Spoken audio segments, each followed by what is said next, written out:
Guys, quick disclaimer. If you stumbled across this channel and you're looking for a quick fix for your air conditioner, you came across the wrong channel. This is a DIY channel, but it's kind of like a learn as you go type of thing. Like, yay, I can do it. And I was able to fix it, but in the very beginning, I thought it was issue 1 and it wasn't. And I thought it was the second issue, it wasn't. Ended up being something that I never would even imagine. If you want to know the solution and you're just here for that, just skip to the end of the video. It'll explain it. And wow, just something I would never expect it. But once again, I'm not a professional, so make sure you guys take caution before you do it. There's a lot of things that can go wrong with your system. There's a lot of things that you can do that can damage yourself as well. So be very careful. Make sure you do your research. I recommend hiring a professional. The pros, don't go too hard on me in the comment section there. Like I said, I'm not a pro. I was able to successfully fix it, but it does show you how to replace parts. So not only your capacitor, but your contactor, and this was stuff that I probably didn't even need to replace. But let's go ahead and get started. Just wanted to put that disclaimer in the beginning of the video because there is one at the end as well. So let's go ahead and continue. What is up, guys? Welcome back to Mad DIY. It's your boy Dave. The weather's starting to get nice. It's getting hot, but the little problem, and it's part of homeowner issues or whatever, the air conditioner went out. So when you're home, now you got to take care of it yourself. So I want to save several $100. I'm gonna try to fix it myself. Now, those who are just tuning into the channel, you know, I'm one of those guys that just kind of figure out things as I go along and try to explain it the best way possible, help you save money, help you do it yourself. So let's go ahead and get started. The panel here that's on the wall, right now I have it set to 73 degrees.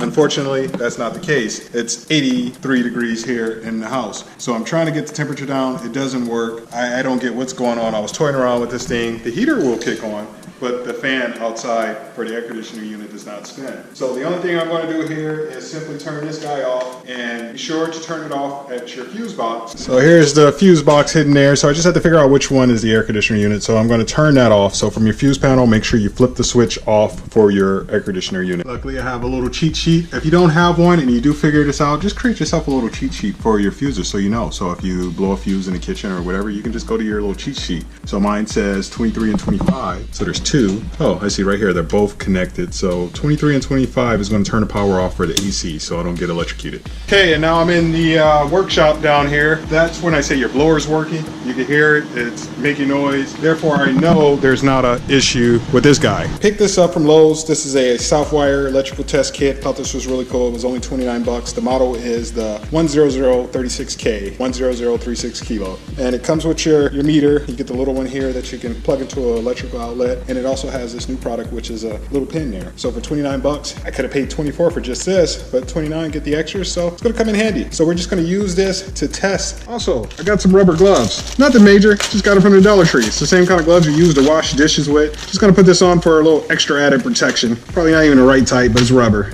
Got large, fit my hands, got my flathead. Let's get started. Here's my unit. It's a Goodman air conditioner unit.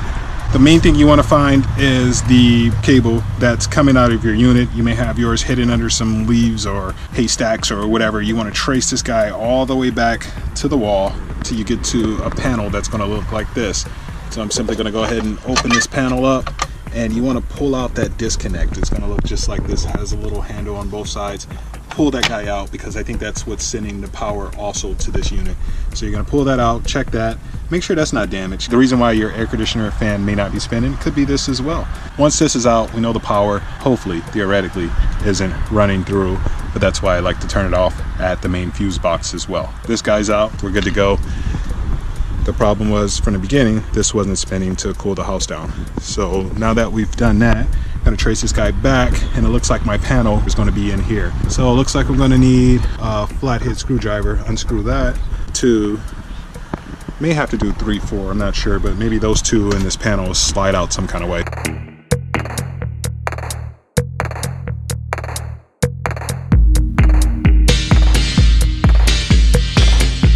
All my little bug friends that are hanging out. That's the one thing too, where we live, we get all these little beetles. I don't know what these are, but they're kind of slow, they crawl around, but Charlotte's Web there. But anyway, so that's the unit I want to test. Make sure you map out and remember which color goes to which. So it looks like we have a yellow cable, a purple cable, a red, and kind of a brownish orange cable, because it's very important where those go. So this is the unit I want to test. Pull this out, it's going to give you a reading, and you want to make sure that tests up to the voltage that's on to your device. When you order newer ones, they may not be as big as this. They may make it smaller. So I'm hoping this is going to be the unit. I'm going to test my reading to see if it maps out to what it says on here.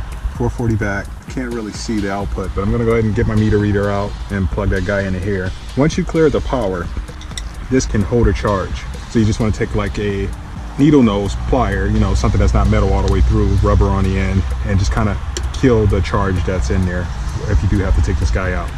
If you get to this and it's not your condenser, take a look here. See that metal there, this little coil? These units go out too, and these are very cheap. And you can just simply replace this entire unit. If the center of it looks like it's burnt out, then it's this unit here. You want to just get the model number, get it online, get it off of Amazon. Maybe your local hardware store may carry it, and you might just have to replace that. The unit's nothing major, nothing big. Just stuff you could do yourself. Just make sure the power isn't going into this device so you don't electrocute yourself. So check that as well. Make sure that's not burnt out. This looks good. So it does look rusted at the top. So if it bubbles up, usually it's bad. But just from looking at it, I mean, overall it looks clean, just rusted at the top. So we'll see.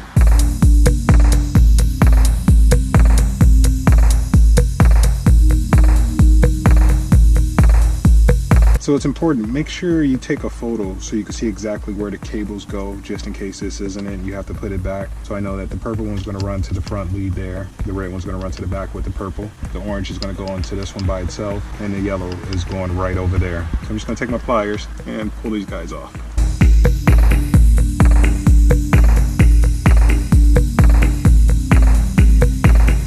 Capacitor off. My model is a Gentech. Michelle looked these up on Amazon. I think they were going for about 12, 13 bucks, right, Shelly? That one's going for 15. This one's going for 15, a little bit more expensive. This one here, the important thing once you get it off, like I said, before you take this off, make sure you take a photo of where each connector goes. It's very important. You can damage a lot of things. When these go bad, they typically bubble up from the research I've seen, or worst case scenario, the whole thing will blow and you have like little oil, gas, grease, whatever everywhere. Not good. You have to clean that stuff up. So I took some notes. So you have your fan, and you can barely see it on mine since it's rusted. But this one here is for fan, C for common, which is going to be right there, and you have your Hern, which is your compressor. So the UF rating is what you want to pay attention to, and that's what we're going to check with our meter tool here to make sure that everything is up to par, and if not, we have to replace this guy. So if the meter comes back at 55 for the compressor, we're good, or within that range, it'll let you know +6, or 5, which is going to be your fan, then we know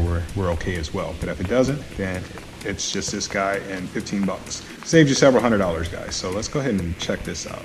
Here we have the new Gentech on the right. Here's the old one. You can see pretty rusted out. Can barely read the top. It's a little rolled. I'm not a professional with this, but here's our new capacitor. I threw the meter reader on here. This one, of course, is a lot higher. This one is pretty much toast. The readings were either 0 or very low compared to this guy here. So let's go ahead and pop this on there.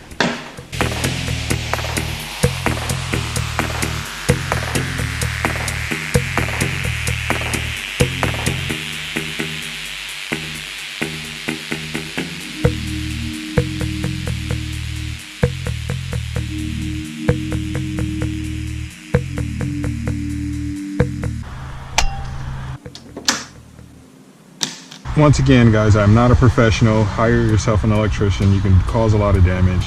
I needed to try to figure out what this was. One of the things I failed to take note when doing this project, if it was the capacitor, usually there will be a humming noise from your air conditioner unit. I wasn't getting a humming noise from the start, so therefore my capacitor probably worked. Even though it was a little rusted at the top, it said it would bubble up. So it probably wasn't a capacitor. I mean, it's a low charge and it's a learning experience, so I'm paying for the lesson. This right now is live. You don't want to touch any of this stuff. So it wasn't my capacitor, but I think it is my contactor. I think this is what this is called, and this is another cheap piece. But see that coil there? It said that if that was burnt out, then usually that's the problem. There's a piece that unscrews right there, and I pulled this piece off, and when your air conditioner unit comes on, this pushes in to connect. So what I'm going to do is just simply push it in to show you. So when you turn it on, the sensor should kick in, push that in. They said it could be a bug that's caught up in there. That's showing you that there's a lot of voltage going on right now. But we're going to push that in right there, and that should power the unit on. And if that's the case, I could just simply replace this, hopefully, and everything works out fine and dandy. There we go. So my next question is it the actual piece here? Is that what's causing a problem, or is there a connection that's sending the sensor from the thermostat to here? The thermostat sensor, from what I've seen online, is going to be this connection here, this yellow one, and then there's another one that's on the end right there. And it said it didn't matter which end it was plugged into, should still work. Doesn't appear to be loose or anything. So what I'm going to do is simply power everything back off from the fuse box, and then I'm going to pull out my disconnect and also turn it off in the inside there before moving forward. So I know the problem is here now. Got my new part. Here's my replacement that I'm going to pop. Actually got this same day offer up, but unfortunately there was a lot of traffic on the way back, so I had to do it the next day. And of course it rained today. It's a little wet out here, but the sun's coming out. It's not wet in here in the unit. I had the protection on there, so we're going to go ahead and get this guy replaced there and see what happens.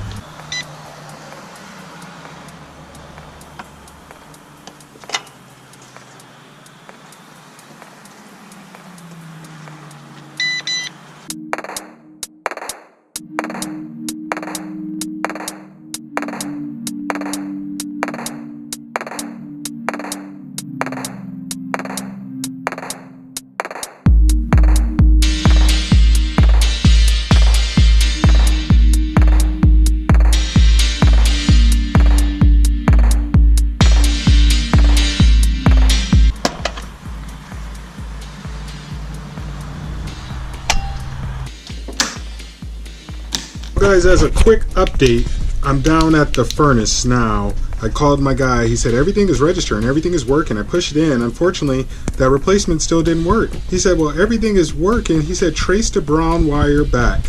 So my brown wire is hooked up to the yellow and the green that would send enough voltage to push that switch in to activate the air. Because if I manually push it in again, it works. So I see this brown wire here, and that's what's plugged into the thermostat: a blue, a white, a green, and a red. But the brown wire that's connected to the yellow and green outside on the contactor is just white and red. But anyway, I seen this guy just sitting here. Now, we just bought the house and they did have the furnace replaced, but I just seen this sitting here. So I think all of that, this is the culprit, unfortunately. So now we got to figure out where these wires go, because this is what's going to send the voltage through to push that down. Wah, wah, wah. Finally figured this thing out. I mean, I looked online, I couldn't find anything because my panel upstairs is only a 4-wire. When I hooked up the red to the red and then the white to the common, and from what I've seen online, it doesn't matter the order that it goes in. It completely doesn't matter at all. The problem is the condenser would kick on, but when I turned it off at the thermostat, it would not shut off. So in my head, I kept thinking this over and over and over, and I was out there on the forums. I still couldn't find anything. And the guy who was kind of helping me out, he said to take the one out of the red and put it in the yellow, because yellow is going to be your cooling, and have the other one plugged into the common. So by doing this, it actually works. It kicks on. I read the the control board that I have. It gives you an indicator if everything is running smooth. So of course, if you get any light indicator that's on the back there, it tells you if something's wrong. So I had the steady green light, which means normal cooling, everything is fine. And I said, well, let me make sure I didn't mess up the heat. I don't want it to drop, below zero in the wintertime. And right now I'm just worried about summer and things go wrong. So I popped the heat on, then the light turned amber and I was like, oh, something's wrong. But of course I read the description and it said a steady amber light is just a call for heat. And as long as it's steady, you're good to go. And then of course the flames kicked in and the heat blew out. So we are good to go.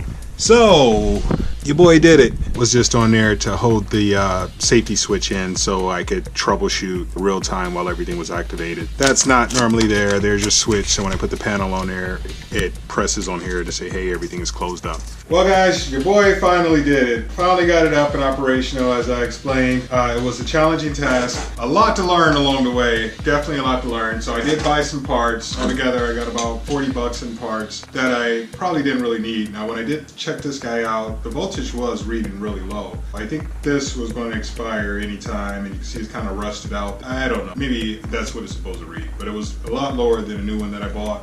This one here, of course, replacing the contactor. I just knew this was going to be the issue after I talked to a couple folks on the forums. Since it wasn't being pushed in, it had to be a contactor related issue, which it kind of was. It's just that the contactor wasn't hooked up to the board at the furnace. So that's something you might want to consider and look into. But overall, for what I spent, the education was definitely worth it. I learned a lot. The guys in HVAC, you guys have a very challenging task, and I see why you charge the amount that you do charge. I don't recommend anyone doing it if you're not going to take the time to scan the professional forms and see exactly what it entails, because you could do a lot of damage. I would definitely do a ton of research and make sure, even if you have your disconnect out, make sure it's cut off at the fuse box as well. Even when I started dealing with the furnace, before I would hook up any wires or anything like that, I made sure it was turned off at the fuse box. And there's also a little on-off switch at the furnace. I even turned that bad boy off. So safety first, make sure.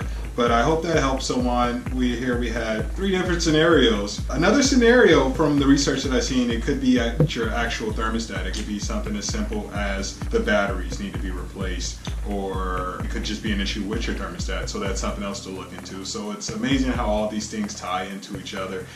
Learned a lot. It was fascinating. I'm glad we got AC now and heat, and your boy could do it himself. So even though I spent $40, I still saved a lot of money and I gained a lot of knowledge, and that's most important. So thank you guys so much for tuning in. It's your boy Dave signing out. Till next time, peace.